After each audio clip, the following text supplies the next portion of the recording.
Hello friends, welcome to শিবানীর রান্নাঘর। আজ আমরা চলে এসেছি নতুন রেসিপি নিয়ে। আজ আমাদের রেসিপি শুকটি মাছের ঝাল।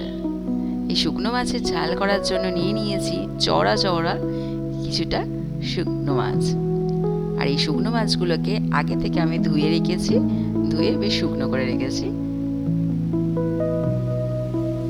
এই শুকনো মাছগুলোকে আমরা গরম তেলের মধ্যে একে একে ছেড়ে দেব।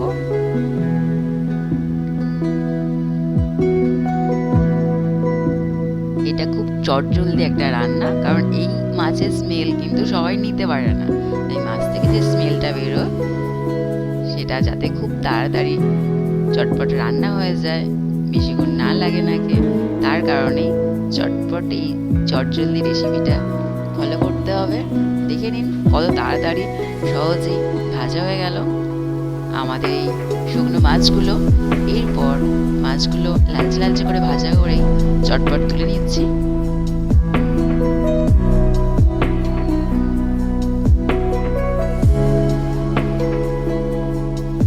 মাছ ভাজা হয়ে গেলে মাছের ওই তেলের মধ্যেই অ্যাড করে নেব বেশ কিছুটা পরিমাণে কেটে রাখা পেঁয়াজের টুকরো। পেঁয়াজ কুচিগুলো গরম তেলের মধ্যে দিয়ে দিচ্ছি। এরপর পেঁয়াজগুলো নাড়াচাড়া করে বেশ ভালো লাল করে ভেজে নেব।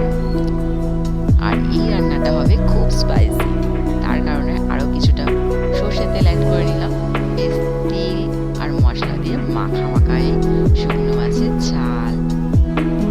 দেখছো পেঁয়াজটা তেলের মধ্যে বেশ নরম হয়ে এসছে। এর মধ্যে অ্যাড করে নেব পরিমাণ মতো টাটা নুন।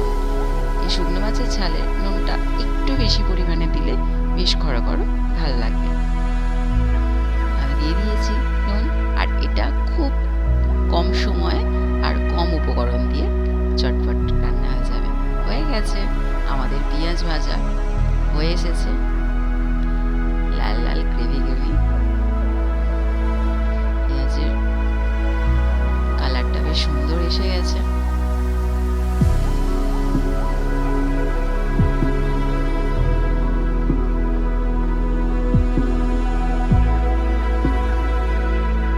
গ্যাসের ফ্লেম জোরে দিয়ে রাখতে হবে যাতে এই রান্নাটা খুব তাড়াতাড়ি রান্না আর খুব চটপট হয়ে যাচ্ছে। পেঁয়াজের কুচিগুলো ভালো করে নরম করে লালচে লালচে করে ভেজে নিয়ে এর মধ্যে আমরা অ্যাড করে দেব কেটে রাখা টমেটো কুচি আর ধনেপাতা কুচি, যা আগে থেকেই আমি কেটে আলাদা করে সরিয়ে রেখেছি। দিয়ে দিলাম এর মধ্যে ধনেপাতা, টমেটো।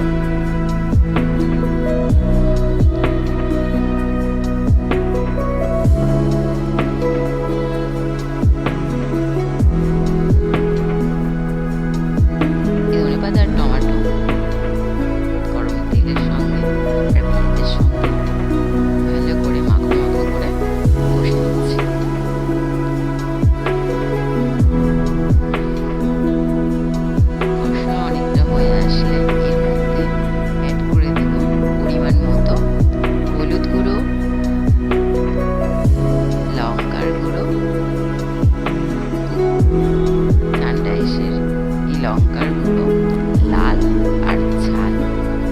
আর এর মধ্যে অ্যাড করে দিচ্ছি আদা বাটা, রসুন বাটা।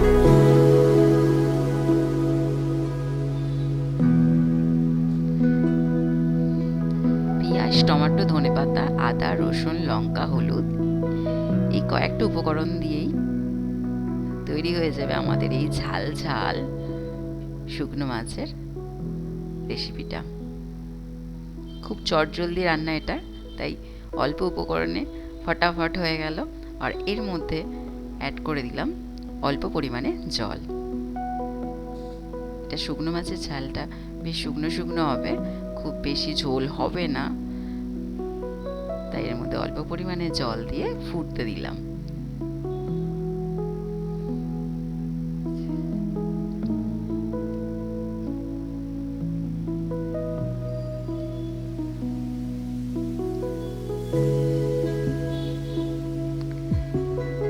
আর এর মধ্যে এবার অ্যাড করে দিলাম আমাদের আগে থেকে ভেজে রাখা শুকনো মাছগুলো ওর মধ্যে অ্যাড করে বেশ ভালো করে নাড়ে চেড়ে নিচ্ছি।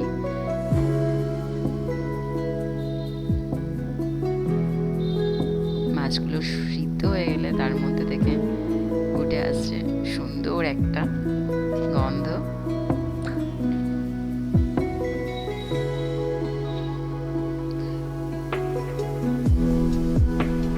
শুকনো মাছের এই ঝাল অনেকেই খুব পছন্দ করে।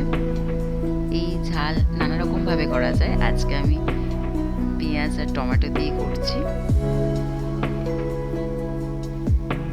এটা কিন্তু শুকনো ভাতের সঙ্গে খেতে জাস্ট ওয়াও, অপূর্ব লাগবে। খেয়ে দেখবেন, আঙুল চাটবেন। আমার এই রেসিপিটা বাড়িতে অবশ্যই করে দেখবেন। যারা শুকনো মাছ খেতে ভালোবাসেন তারা এটা পেলে আর অন্য কিছু খেতেই লাগবে না, মনে হবে ওটা দিয়েই সব ভাত খেয়ে নিই, এতটা টেস্টি। বেশ মাখো মাখো হয়ে এসেছে, কালারটা খুব সুন্দর এসেছে। এটা লাল আর ঝাল।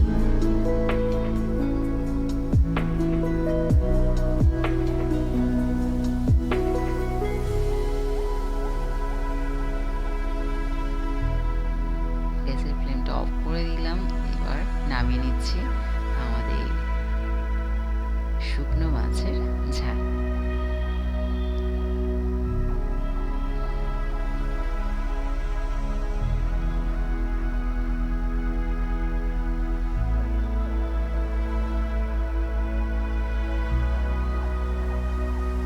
দারুণ এই রেসিপিটা বাড়িতে করে দেখুন।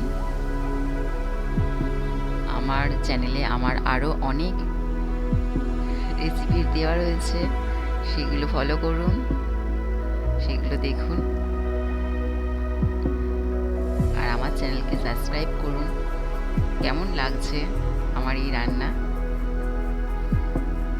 খেয়ে অবশ্যই জানাবেন, কমেন্ট করবেন। আমার চ্যানেলকে লাইক করুন, শেয়ার করুন, সাবস্ক্রাইব করুন। নতুন রেসিপি নিয়ে আবার আসছি।